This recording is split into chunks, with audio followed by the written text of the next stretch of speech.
so we're going to start off here, and I'm going to introduce Laura Jones. Laura is a school-based technology specialist, and to the rest of Virginia, they are ITRTs at McNair Elementary School in Herndon, Virginia. And Laura not only trains her staff on a lot of different software and programs that we have, but she also runs a very active robotics and programming club at her school, trying to get a lot of kids interested in STEM, but especially girls and underserved minorities. So she's going to talk to us today about what she's been doing and what you can do to start the same kind of activities in your school. So, Laura, you want to start with the quiz? Sure, that sounds good, Tim. Just so we know who's in the room here, at the top of the participants panel, you'll see on the far right side, you'll see a little button that looks like an A in a box. If you would click on that and choose one of those 5 items there, let's find out who's in the room here.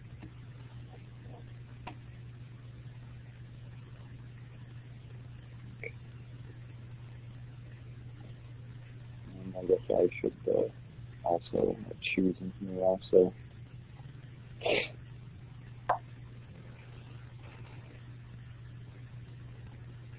Well, most of us are in the other category, it seems, but that's all right.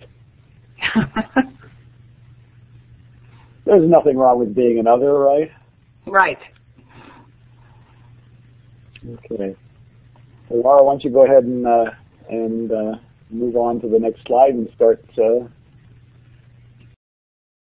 presentation. Can you hear me now? Yep. Obviously, this is my first time to ever be on this side of the microphone, but I'm very excited about being here. As Tim said, I have been working for years to encourage girls, especially girls, to be involved in STEM, science, technology, engineering, and math. And what I've been trying to do recently, since I'm kind of nearing the end of my career here in Fairfax, is to say to other people, you know, in your school, you may be the person who children see as the face of STEM. And so it's really important that you do something about that. And that's what I shared with our SBITs or ITRTs up in Fairfax, and I'd like to share that tonight. I have a lot of opportunities to share with you, and I hope that you will jump in and share other things that you have done. This is very important for so many reasons, and maybe I'm preaching to the choir here, but girls are more than half the workforce, the future workforce.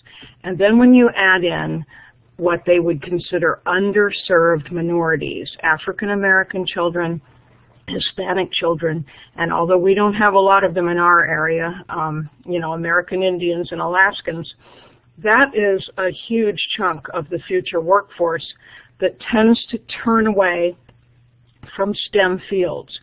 And we, particularly in the elementary school, have wonderful opportunities to change that. What you're seeing here is one of the hands-on activities from one of our GEMS clubs, which I'm going to talk more about later. But it's got the girls, and the girls are doing things, and that's the most important thing that we have. One thing that's important, I think, since we are in technology, is really how do they see you? I had a little boy tell me that I did, Mrs. Jones, you have the best job in the world. And I needed to hear that after a day when I had been crawling around under desks, rehooking up computers all day, and I felt filthy. But I think some of us technology people, as it says on the slide, you fix things. You make the teacher look stupid, you act like you know everything, you don't teach anything anybody, and you don't share. Or, not that I am perfect by any means, but we have a really good time in my school, in addition to the teachers getting the training that they need. I am happy to be the person in my school who has the most fun, who has the most toys. Because as we know, the one who dies with the most toys wins. So anyway, I'd like to see all of us technology people being the face of STEM and having a good time with it, because that's what children see. Children see you enjoying it and having fun and sharing it. Then perhaps they want to do it too. And please jump in, all right? Why is this important? There's a lot of statistics on here, but it's so important for girls especially. We need to remember, and we need to remind parents and other teachers that girls are not going to be rescued by boys in terms of being married and taken care of all their lives. Girls need to be able to support themselves just as boys do. We need all of our children to go into fields that have good economic prospects. These are some of the most important ones that they can do. Engineering, computer science. You know, this is essential. It's essential because the world needs them. And it's essential because we need their ideas. Sorry about the clock. It's also for minorities, Hispanics, blacks, American Indians, huge gaps in STEM fields. It's the white males and the Asian kids who are going into these fields. They're going to be the ones with the good jobs, which is fine, but we're missing out on a lot of stuff. So we need to encourage other people to get into these things. And you, as a technology person, can do that. Please jump in. I don't like to lecture. And one more statistic. I always like to show this to people because if you want to work for the most profitable companies, and what's interesting is Forbes just put out the most recent one like this, and almost every single one of these companies continues to be on there, even Walmart as number 3. Walmart, I mean, no one wants to work at Walmart, but working for Walmart is not necessarily a bad thing. They hire some of the most technology people in the country. And, you know, if we can get children, girls especially, feeling that they're going to make a contribution, that's really important to girls, that they're making a contribution and they can do that through some of these companies, then we can pull them into the STEM worlds. So I like to show this to people until we get into the meat of this. Now, we want every child to be able to have a good job. But when you look at this, and this again came out with Forbes, just with the 2012 figures, pretty much the same 10 salaries are right up there, except they're higher. Computers, engineering, mechanical engineering, computer science, they're missing out. Our girls are not going into it. Our minorities are not going into it. And it's not that they can't. No one has ever said that these children can't do these things. But we need to be even in elementary school. By middle school, you have lost so many of them. That we need to be providing opportunities and challenges for not just the gifted kids, but every child, so that they can go out and they can get through high school and get into college and get these good jobs. Are there any questions or comments? Yeah, right, Tim. Where's teaching? Ha! You know, you got to really want to teach to go into teaching these days. More power to you, but I wouldn't want my kids to do it, and they didn't. And they have good jobs. Anyway, now let's get into the meat of this. This is what I like to say to people. You know, you as an ITRT, as a technology person, maybe your job isn't even really to be with children. My job is not. Tim and Regina, they work in my county. My job is not to work directly with children. It's to work with teachers. But that doesn't mean that I can't work with children and that I also can't affect what goes on with teachers. What I have done, and so I'm pretty much going to share what I've done, but also to talk about what we can do. I am lucky enough to have a room, okay? I have a room that is, you know, the fixing room. but it also is a place where there's a lot of technology toys and tools, and I have been able to open that to the kids in our school. And so, you know, some of the things that I have are pure toys, and I'm going to talk about later about how I fund this stuff, but the little girl on the right, we got a grant, very small grant, used $50 of it to buy one of those Rubik's Cubes. You know, you can do the Cube Company kits with all the materials, the t-shirt, and the Rubik's Cubes. And so I have a lending library of Rubik's Cubes with the proviso that I mix it up for them, and then they take it home, and they work it, and when they get it inside and they bring it in, they get your picture taken and put on the wall that they did the Rubik's Cube. This is huge. You know, this is quite the challenge. It's very rewarding for the kids. The kids on the left are part of the GEMS Club, which again I'm going to talk about. But my room, and Tim and Regina can attest to this, is full of toys. It's also full of things that the kids can try. It's full of one of the world's greatest collection of Legos. I think I have 4 K'NEX roller coasters in there that they can build, but it's just a place where they can come and try things in a non-risky and a non-graded environment. They can eat in there. And so this can be really important for children to have a safe place to go where they can really try some things without being tested on them. Some of the other things, let me explain. You guys are technology people. I can explain this to you on how I'm able to do this. We're a school that doesn't have particularly new equipment. Hear that, Regina? But I was able to set aside 12 older computers that are dedicated to my design and engineering lab. And so what's really nice about that is I have software that you know, is dedicated for this room. I mean, things that are safe, you know, Scratch and Alice and Finch programming, which I'm going to show you later, and all of the, you know, we had at one point Minecraft before it became not free, but everything that we have is free. But this is also where I do all my Lego groups, and we do our video programming. And so these are my computers that I control. And that's something that if you guys want to set up some kind of special room for your kids, you do need this. I agree, Kim, you need this kind of space in every elementary school. But I, you know, as an ESPID, I do this before and after school and during lunch. And it's not managed terribly well. People can, you know, attest to that. But it's a room where, you know, kids are able to experiment, and they don't have to clean it up all the time. And you've got to find somebody who likes to do this kind of thing. One thing that I have is I have lots of, as it says, Legos, K'NEX, roller coasters. We eat in there. We have our own login. I mean, this is something that you technology people understand. We have our own login, so I can control the safety of the machines.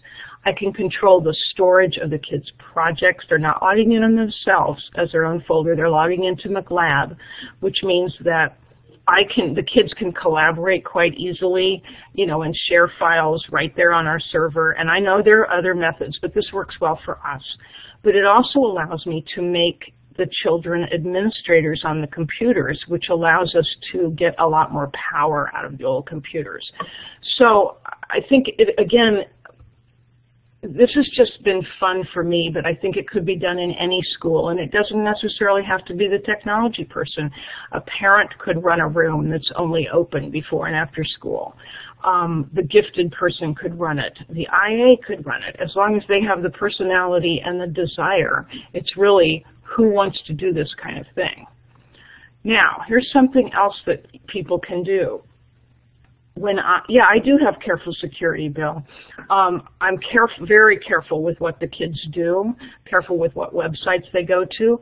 And what's really nice, I think, at our school is because I've been doing this for about 6 years, and I do a program called Lab Lunch, which is, you know, lunchtime fun. They know what they can go to and what they can't.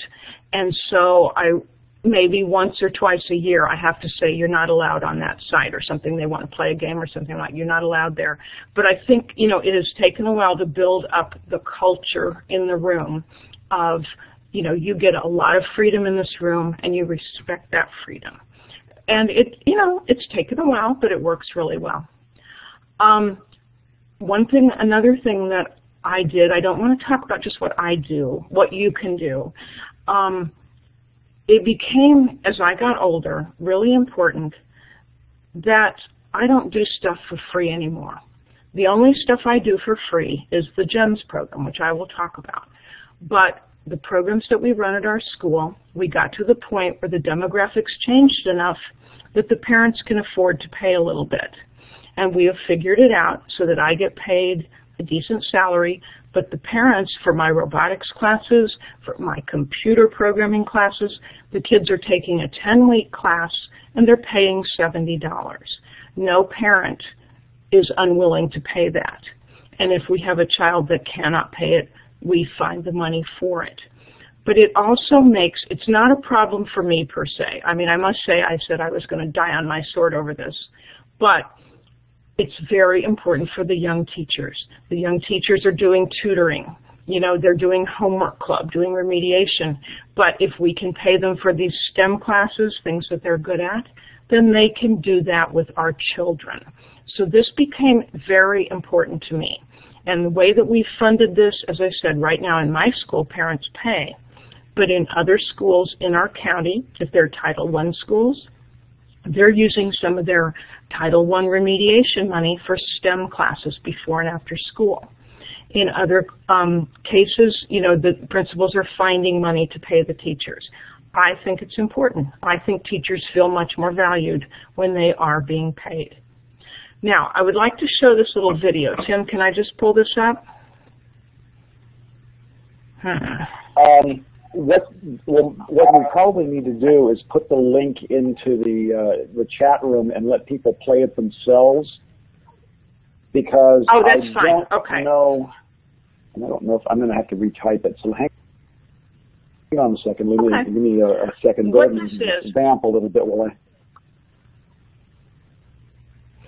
Okay, this is an example of, yes, I'm doing, before you start playing it, because I didn't edit it, and so there's a lot more of me and a lot less of the children in it, but our county came out to video this, and this is, we're probably the only school around that's doing real computer programming, Python, in elementary. And you don't see as much of that as you'd like to, but the kids, we started out learning Python with 10 children. I mean, we had 40 children sign up, but I could only take 10 who wanted to learn how to do real programming. And so that's showing this, and then you don't really see it because it's not really interesting visually, but I also had a little boy in there who is like the master of Scratch, and he's showing his game, and then they went on to show what they're doing now in advanced programming with the Finch robot, which I'm also going to talk about. Now, Bill, say Python impressive. Let me be really clear about this.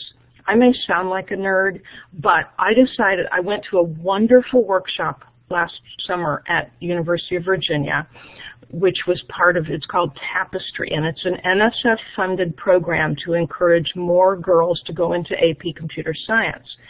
And so I was blessed to get to go as an elementary person. And when I heard all these languages, I decided, you know, I can do this. I am not stupid. So I bought this wonderful book called Hello World that was written by a dad and his son.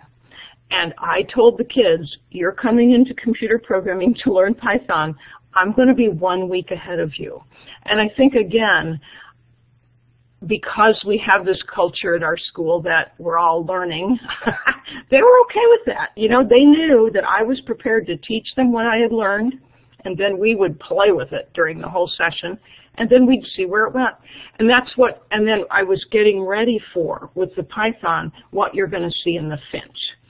So I agree. It is terrible that there's no more demand. I was hoping that another young teacher would say, oh, heck, I know how to do that. I'll come and help you teach.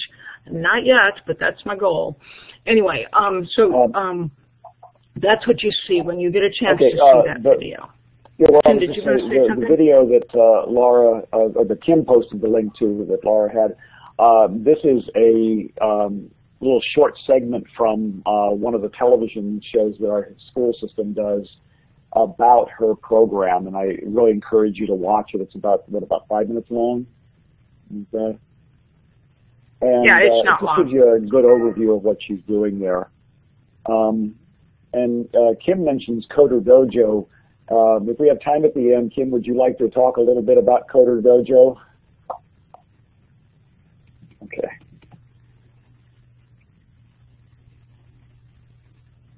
Go ahead, Laura. Are you going to talk now, Kim? Kim? If you want to talk now, I'll give you I'm sorry to put you on the spot, but I'll give you the microphone if you like.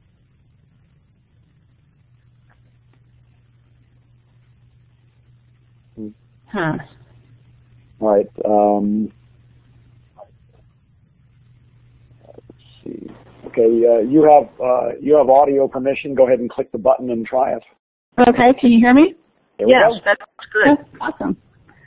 So yeah, I'm in Albemarle County, and we are doing Coder Dojo, and we started the program this summer with the Summer Academy, and Vince Shivert, who's our CIO, set it up, and he set it up for about 50 seats, thinking that it would be great if we get 30 kids, and he did a robocall to all of the Albemarle County parents, and within 10 minutes those seats had been taken, and he scrambled to get another 200 in, and there was still over 1,000 on the waiting list. So I just feel like, and I have taught Scratch and website design and all sorts of stuff to elementary and middle school kids, and they eat it up, and they're not getting this opportunity in school. So luckily there are things like what you're doing in Coder Dojo. So. And Coder Dojo started in Ireland. The idea is it's a free after-school program that's available for anybody, and nobody has to pay for it. Huh. Do you have to log into that? What do you mean?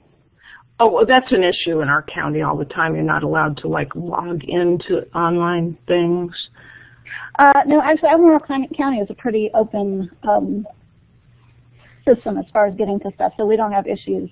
The only issue that we might have is that the software like Scratch is preloaded, yeah. Or Stencil is another tool, but they went ahead and did that. So. Okay. That sounds really neat. I will take a look at that. It sounds very interesting. Okay. So I'll put a link about it. There's a link there for the whole Coder Dojo, but I've got some resources that I've been collecting as well. Okay.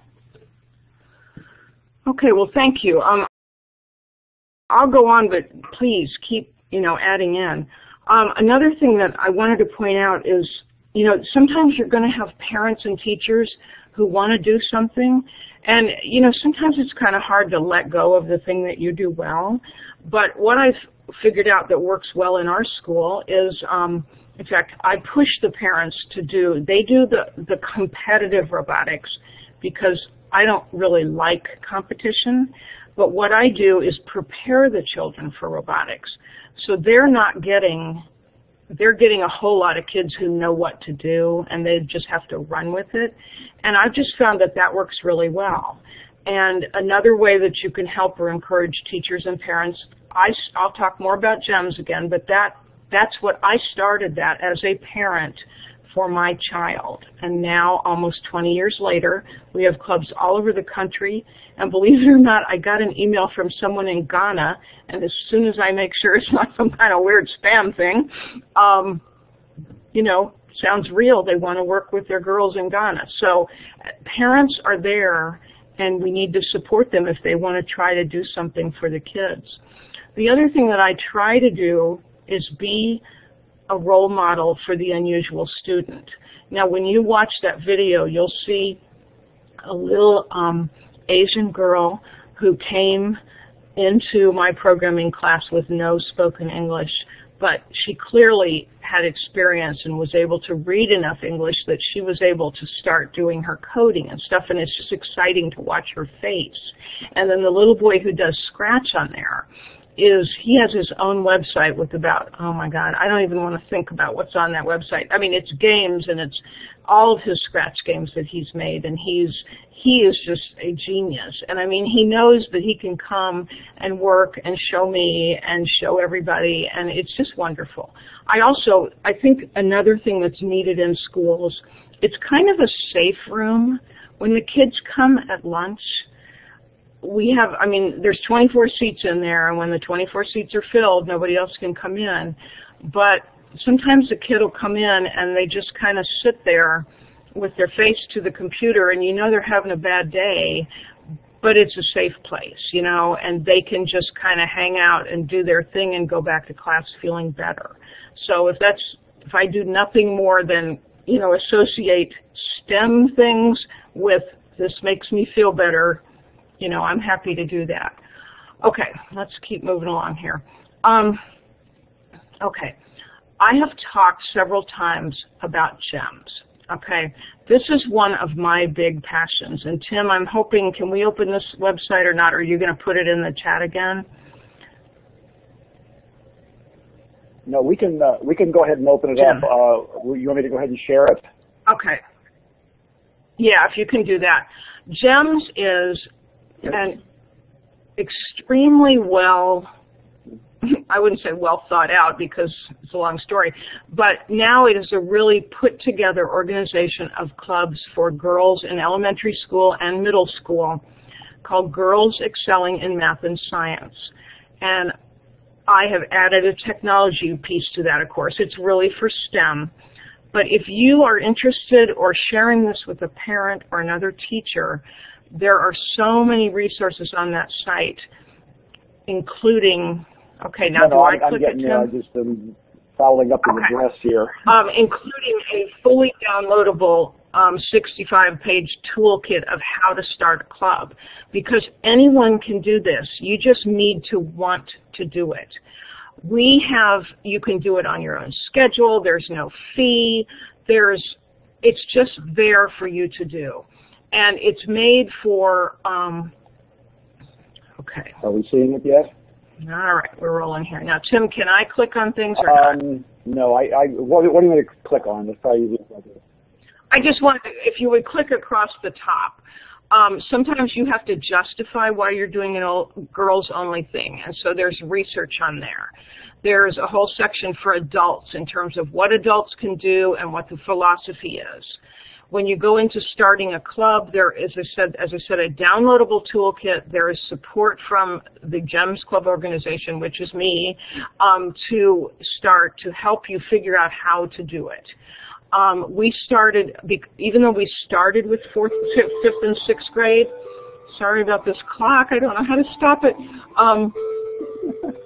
we have moved down to 3rd and 4th because we realized that 5th and 6th is almost too late. So now we have a whole section of activities and a whole procedure for working with 3rd and 4th grade girls. We've also in this county moved up to 7th and 8th grade because what we found was the girls were going to middle school and nothing was there for them, and they were asking for GEMS, and it's so exciting. And we've gotten funding for that. We got a Best Buy grant, which then got supplemented by the school system to the point where now we're doing it in middle school. And then on all the other pages are related to the different fields of math and science. Resources, videos, activities, downloadable complete activities so that you can say to the person who's going to teach that, here's how to do it. Now, on the technology page, lots of resources. I'm definitely going to look at that Coder Dojo thing and see if that's good. Here are where to download all these languages and some of the rationale behind it, including lots and lots of resources from the National Center for Women in IT. They in themselves have incredible resources if you are trying to encourage people to go into IT, girls, women, people, what to do. So these are some of the things I learned about. I'm certainly going to add more about some of the things we've done this year as I've tried it. The book that I used, you know, how to use the Finch robot, stuff like that. I do talk about robotics. Robotics isn't for everybody, but we also do find that with structured programs like Lego League and First Lego League and Junior Lego League, that they're not always that appealing to girls because, well, hey, I'll admit it, I get a mixed group of boys and girls in there, and the boys are immediately, can we build robots that battle each other? Well, no, but I mean, then you got the other group of girls over in the corner going, God, what are we doing here? So I've worked hard to find other resources that girls like, and I'm going to show you some of those, and I'll put them on the website. The last thing that's on there, if you can scroll up to the top, my friend, after technology, there's a whole, yet 2 more pages, a huge section that is for girls. Everything we do on GEMS is related to careers, but we don't really slam it in their faces. A lot of clubs have speakers, a lot of clubs don't.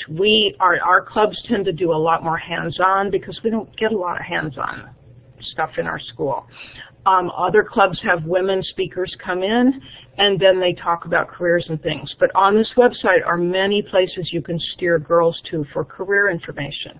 And then the last thing is for educators, how to help teachers see how important this is and to help build their own skills. So that's what's there. I'd like to share that. I hope you'll share it with other people. Kim, I have much better luck with robotics with girls when it's girls only. The other thing that I do is now I'm at the point where I can control who comes into my robotics classes, and because they're always oversubscribed. And so I go through and I can't have all girls most of the time, but I definitely have it half and half. And I let them pick their own groups. And they always separate into boys and girls. But the room is big enough that the girls can work by themselves. The other thing that I've seen is, you know, they're much more hesitant. They're hesitant to build. They have so much difficulty with the spatial skills that I have a whole curriculum that I'll have ready in about 3 or 4 weeks that I'm sharing with NSF and these people with computer science about 3D, 2D, spatial skills. It is true. It's not that they can't learn it, but it is definitely a weakness. They go into college with much less experience, and you even see it. When I have children coming into Junior Lego League and there's boys and girls in the same group, there is a huge difference. But with the activities that I kind of make these parents do with their kids, it quickly, I will be glad to share it, it quickly starts to slow down. Tim, I'll tell you what, let's go back to the slides and we can go ahead to some of the things that people have been asking about. National Science Foundation, Luann, they do so much funding of, you know, things to improve and get women and minorities into things. Okay, let me go to the next slide. Okay, now, this is important. This is only related to Fairfax County, but let me tell you, it's like this everywhere. The gray is the girls, the pinkish is the boys. Hey, gotta switch it up, right? What's interesting is when I started GEMS for Julie back in 1994, okay, Julie's my daughter, I did a lot of research so that I could get a girls-only club at her school, and the numbers were abysmal. You know, the girls weren't taking the advanced math and science. There was no computer stuff to be had. You know, the girls weren't taking any of the kind of beginning academy classes in terms of like networking and things like that. So that was my goal, is to get my child, who is now like 28, and her friends to enjoy math and science enough in elementary school that they might continue to take it. And I did follow-up research with them when they went into college, and all of them had taken more courses than the average Fairfax kid. But this is what it is as of last spring. This is where, these are not numbers. These are courses. Okay, so the number of courses taken by boys is the high number. The number of tech ed courses by girls is the low number. Okay, really bad. That includes everything in tech ed, which is, you know, the engineering, graphics, all the really high level Cisco networking, you know, C++ at Thomas Jefferson. And then you go over to trade and industrial and you think, well, that's kind of typical. That's almost half and half. Well, what's really sad there is that includes also some of these high-level trade and industrial things like, you know, I don't know, engineering design or things like that. And then all that gray stuff down there, mixed into that is cosmetology and fashion design. So even though it looks kind of good, it isn't good. After 20 years, we're not making a lot of difference. So what we need to do, when I say invite, invite, invite, we need to continuously invite our girls, invite our minorities, support them to outrageous extents so that they will continue to go and try these courses in high school and, of course, try them in college. So anyway, I think it's pretty sad. Okay, now, here's another way that you can get people in your school to get into this. What is their passion? Mine, of course, is Legos. But when you think about it, I say to teachers who are in other schools, I say, isn't there probably somebody in your school who's really into digital photography? That is a STEM field, okay? Who's into digital photography and would like to teach a class? We can get you cameras. You see, you have to think outside the box and think, what do our kids need and who can help them with it and what do people like to do? I would never want a person teaching GEMS who wasn't interested in this stuff. They may not have to be real good at math and science. They may not be real comfortable unless I present them with a completed lesson plan, which I'm happy to do. But if they like it, then that's going to go through to the kids. And if the kids have fun, they're not tested on it, they walk away going, that was cool, then that's what we want. Anyway, okay, so I want people to share their passion. Make it a safe place. Never forget that you're a teacher. I have just a little story here. And recently we've been moving a lot of our computers over to this Windows 7 with this new program. And so kind of half of my lunchroom was tied up and I couldn't have kids in at lunch. And I had this little sign on the door that said, no lab lunch today, imaging. So one little girl comes in and she says, what is imaging? And, you know, I just had to laugh and then I was like, okay, no, this is a moment. This is important. And so I said, well, let me show you what imaging means. And, you know, I could take her for just a few minutes and she's back understanding a little bit about what imaging means and realizing that when she goes back up to her classroom, she can say to people, Mrs. Jones is putting images on a computer, and images means the picture of all the software and how it works. And, you know, it's kind of like we need to say to all of our STEM people in our schools, you're a teacher. Yes, you're a computer fixer, but you are a teacher.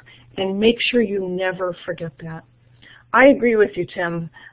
There's just especially science. Oh, my God, science. It's abysmal what children do. That's why GEMS is heavily hands-on in our school. I mean, this is one of the few times kids really get into it. The other thing that I always share with the girls is my own fears and things, and I try to do it in a way that makes them less stressed. They can't break that software. But I always say to them, you know, the first time I ever opened up Scratch, and there was that stupid little cat, I didn't know what to do. So I closed the program, and you can just see them kind of look at each other like, yeah, I can relate. And I'm like, so all I ever do is figure out what's the first thing I can do. And so I always show them the first thing they can do in any software program I'm showing them. And I can always see the stress go down. Whether it's a photo editing thing like Picture Manager, here's how you correct the color.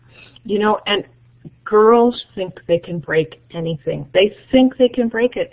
And I have to say over and over, you can't break that unless you drop it or you pour your milk on there, so don't worry about it.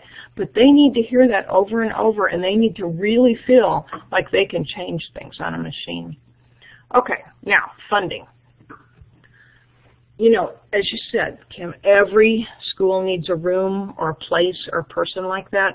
Yeah, every school also needs money, and they need supplies. And I get none of this from the school system, and that's okay. They have other priorities. But I get donations of used Connect sets, used Legos. I don't need the entire Harry Potter thing. If there's 4 pieces missing, I don't care. I have hundreds of other pieces of Legos. So donations are welcome. And after a while, as I said, I've been doing this 6 years. People know that, so they bring it in.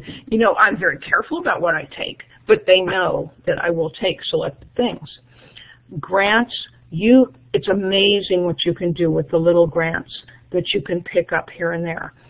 I usually just get local ones, okay? I got a Fairfax County grant for $500, which bought us our Finch robots. I got an Office Depot grant. I got Virginia Association for the Gifted grant, which is going to, Tim, these are a couple of links if you can put in there. Little Bits is one. It's LITTLEBITS.com. And the Finch Robots is another one. $500 goes an incredible long way. And I beg. You know what else? I beg from people. I beg from people to take apart their computers. I beg from people to give me their old Legos. So there's nothing wrong with begging. But I think the grants are the way to go. I recently got a national one, the Toshiba America one, which is fabulous. I have $1,000 I get to spend on electronics for my room, and that is going to be so much fun. The next, becoming known. That's the other thing. If you have a person who's really interested in this, then you start saying to PTA and to parents, we're starting this invention room. I call mine the Design and Engineering Lab. Once they're known, then people start bringing things because they don't like to see things go to waste. For example, people in the county knew that I was taking, not stealing, accepting Legos, and the Head Start was getting rid of these Lego sets, and so somebody said, oh, McNair will take those, and we got, 4 complete sets of these Lego mechanics thing, which cost like $300 a box.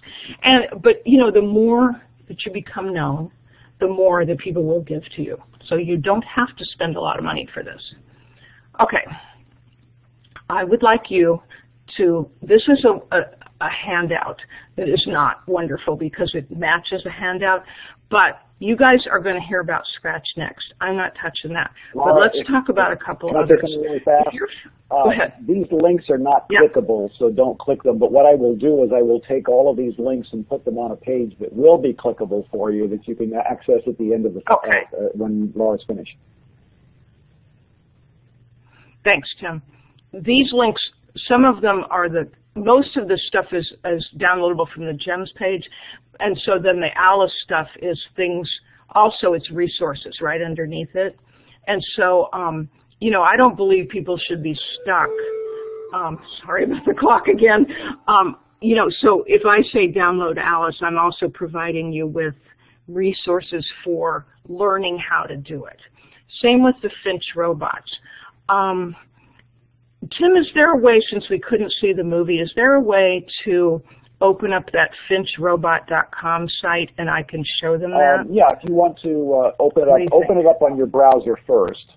Just open a browser and get to the Finch site. Okay. I'm really sorry, people. This is not my strength. We'll worry about this. Okay. As soon as you have it open,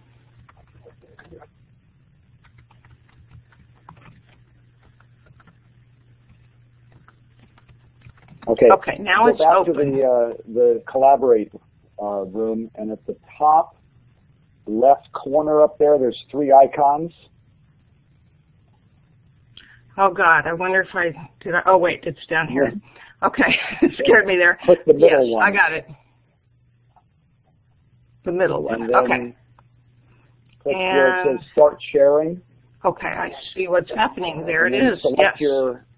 There you go. Share. Well, we'll see. Anyway, if you want to try it, you go to finchrobot.com, if this takes a minute to open, because I'm not good at this. Nuts. All right. Okay, finchrobot.com. These I found because Alice is a programming software which is a little more complicated than Scratch. It has a 3D component where you can see all the way around the objects. And the thing that's important about that is you, this is making me crazy. We are not seeing the Finch page. Yeah. Would you like me to do it? I know, so that's okay. I'll just talk about it. People go look at it. It's just fabulous. FinchRobot.com. Okay, it says it's nuts. Okay, but these were made by Carnegie Mellon. Do you want me to stop? Okay. These were made by Carnegie Mellon, who also developed Alice, because they, like MIT, who developed Scratch, know that if we don't get children, women, girls into computer programming, our country is going to be so far behind. And so these Finch things are able to be used with any, oh, fabulous, Tim, any programming language that there is, okay? Scratch uses them, Alice uses them, Python, Java, C++, all of the variations of those, Ruby, all of those. And here's the deal. You can see the price, okay? $99. I got mine for $95 each. The thing that's fabulous about them, they have sensors on them that are, you know, they have motion sensors, color sensors, light sensors, balance. There's accelerometer, which we haven't even figured out how to use yet. And the reason that they're especially wonderful, unlike the NXT, which when you learn that programming language transfers to nothing else, these you're using with any language that you as a teacher choose. Secondly, when your class is over, the next class or group comes in, they use the very same robot. You see, so there's none of this, here's a kit that's tied up for weeks. No, you could run, 30 children through this Finch programming, and everybody could do it. I mean, it's fabulous, and they're also very sturdy. So this is in that little movie I showed, and it is just excellent. They're always interested in people using this, and so we're making a little movie in my class to show them that elementary kids can do it. What's interesting in our class, we have about half boys and half girls. This is the advanced class. The boys went back to Scratch because they really like Scratch, but the girls have gotten hooked on Alice because not only can they program their robot, they can make the story in Alice to go along with it. And talk about a combination of creativity and computer science. It is ideal for our girls. So I'm a big proponent of these, and I'm a big proponent of them also because of the cost and the sturdiness. Okay, so that's one. The second thing, if we go back to the slides, Lego Digital Designer is listed on there, and I use this before I use Google SketchUp because it addresses, it's down at the bottom here. It's a free download from Lego Company. It's like Google SketchUp for Legos in that you build and you can zoom and spin it and look underneath it and change the colors, and it's just an incredibly powerful program with any Lego block there is in the world. But this is so good for girls because it works on those spatial skills of building in three-dimensional and then turning it into a two-dimensional engineering design, or turning that around and building something in two-dimensional and then trying to figure out how to build it three-dimensionally. This is where they're failing in engineering as freshmen. My kids aren't going to fail because they've had years of learning 2D, 3D spatial skills. So I feel very strongly that this is such a little freebie that is so fabulous. Tim, I hate to do this to you, my man. If you could pull up Little Bits, this is my last thing I'm going to talk about, and then we can just chat for a few minutes. Little Bits is a Kickstarter company, and it is electronics with no fail. Electronics are so important for children to understand. Look at these cool little things. If you click, Tim, on, I think it's products. Yeah, okay, you can see it right there. See all the little pieces? Yeah, or you can click on bits there. That's the thing. Down to the left, yes. Those are all of the pieces that they have. Power, input, output, and wires. And they're modules, and they snap together. They don't really snap, they magnet together, okay? So what the kids are learning is what is inside their iPhone, what is inside that computer. And I got a grant for these. $500 buys me enough to teach 10 children because I don't like bigger classes. But then they're reusable. They never break. You just take them apart and reuse them. This is so much easier, but so interesting, because what happens is you plug in the power and then you plug it into a jack, and all of a sudden you can see the kids thinking, hey, I have one of those on the back of my computer. Hey, that looks like the side of my laptop. And then they're looking at the other side of this piece, which is the inside of what's in the laptop. So this, and then you can see output. There are bar graphs. There are all kinds of, what are you doing there, my friend? There's just all kinds of sensors, and it isn't programming as much as it is assembling and understanding. So what I'm going to do this spring, because I have my grant big money on. Oh, I bet he had fun, Tim. You need to get them for any nieces you have too. We're going to take apart our old laptops, and at the same time we're going to get out the Little Bits, and we're going to try and figure out what are these things and how do they work, what's in a computer, what's inside some other stuff I'm bringing in. So it's going to be electronics for kids, and I'm just really looking forward to it. So anyway, that's about all I have to share, other than I really feel that if people, you're the people in your school who can make a difference. And we got to get our girls in there. We got to get our minorities in there. So here are some ways you can do it. Does anybody have any questions or comments? So this is Karen. I guess my face shows up. Anyway, so I have a completely sort of selfish question, but I have a geeky side, and I'm wondering. So have either you or maybe Kim, but done anything with the Raspberry Pi? I'm thinking I need one, but I'm not quite sure what I would do with it, and I was wondering if you guys were doing anything with that. It seems to be the sort of thing that I keep running into lately. Well, I'll be honest with you. I'll speak first. That one is a little intimidating to me. See, there's Kim. She just got hers. I would need to learn a lot more. That's why I'm looking forward to learning Little Bits. Kim, why don't you say about what you're going to do with that? So I was very intimidated as well, frankly, but there's so many awesome tutorials. Geek Girl Diaries is somebody I've met in London, and she has awesome tutorials to get you up and started with the Raspberry Pi, and I'm hoping to start. I haven't also done much with Python, so that's kind of where I'm hoping to go with it.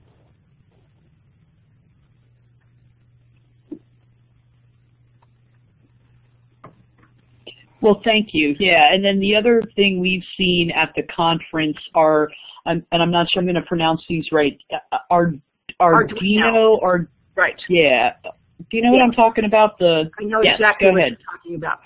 They're very similar to what's currently inside those Finches. What's inside the Finch is a proprietary thing that they have, which is called a hummingbird, but very similar. It's just like a circuit board, kind of. Again, I just taught myself to solder last summer when I did Sea Perch. Yet another thing you guys should do, Sea Perch, S-E-A-P-E-R-C-H, underwater robotics. But so once I learn to solder, then I'll be able to play with those. But again, yeah, I need to find a group of like women who would be willing to learn this with me. Well, sign me up, because I have to say, yeah, right. I'm right there with you, Kim, too, because I think, I don't teach girls that age, but I teach undergraduates and other people. And anyway, I want to learn how to do it myself. As I said, it's completely selfish, but yeah, I think there's a lot of exciting things out there like that, and it's great that you guys are working with girls to get them involved. I grew up in the 70s, and I had to take shop class. And I had a great time with that, and I'm always glad that I did. So anyway, but somebody was at the conference with the little Arduino boards, and the girls had made, and actually the guys, they'd made bags and things that lit up. It was very cool. Well, is there anything else that I can help with, or that you all would like to comment on, or? Anybody that has a question, just click the talk button in the audio video window and just speak up.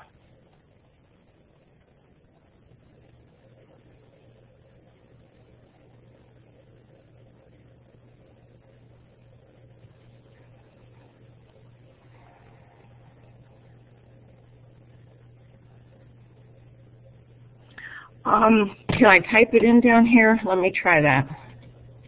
Okay. It'll be that until the fall, okay? And Tim's made all those links available there. They're a little squished together, but they're all clickable now. Okay. Well, thank you guys for being here. I hope that it's helpful and that, that you'll share some stuff with me. I would really love that. Laura, is there any way they can contact you through the GEMS Club site? Oh, yeah. If you go to gemsclub.org, the email link that is at the bottom of that, hold on, let me type it in. I can't type and talk at the same time. There's an email link at the bottom of that, info@gemsclub, and that goes right to me. We won't. Yeah, never mind. Thank you. Thanks, Regina. And she's planning on leaving us at the end of the school year, so she'll have plenty of time to come out and help you in your school, right? You're right, Tim. That would be great. Thank you. Are there any final comments, any final questions that we have? Okay. Well, thank you very much. Thank you, Laura. I know you're not the outgoing type for this kind of thing, so I'm glad you were able to come and show off all of this stuff, because she really is doing some wonderful things with her kids at her school. And the best thing about it is she's sharing all these things so that any one of you or anybody in your system can go out and do similar things in your schools. And quite frankly, I think this stuff should be part of the standard curriculum and not something that we just do during lunch or after school or on Saturdays or things like that. So we need to rabble rouse in Richmond a little bit, I think. Anyway, thank you very much for coming. Let me just stop the recording here.